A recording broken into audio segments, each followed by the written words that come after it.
નમસ્કાર. આજે આપણે સ્કૂલ અને બાળકના સંબંધો વધુ ગાઢ બને એટલે એક નાનકડી ચર્ચા કરવા આવ્યા છીએ. તો ચાલો આપણે મળીએ આપણી સ્કૂલના સ્ટુડન્ટ દ્રષ્ટિના પેરેન્ટ્સને.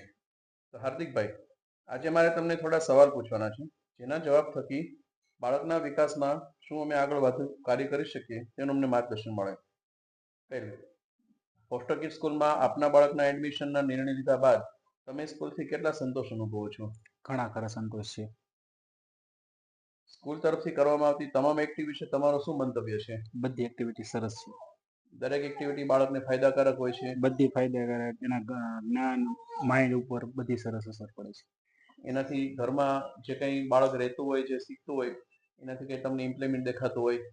હા, એ ઘણી એક્ટિવિટી પોતે હાથે કરે છે કે મને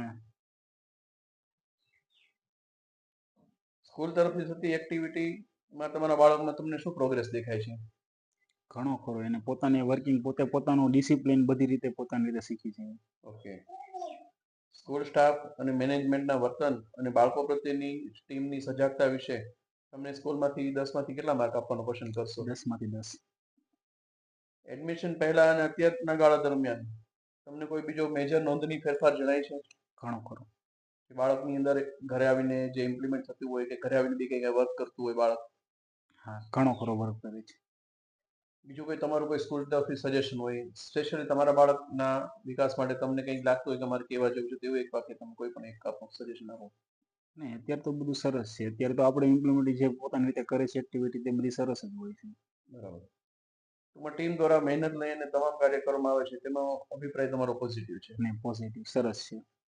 તમારા ગ્રુપમાં બીજા પેરેન્ટ્સને જેમને ફોસ્ટર કિડ્સમાં મૂકવા માટે તમે સજેશન આપશો? હા, ચોક્કસ.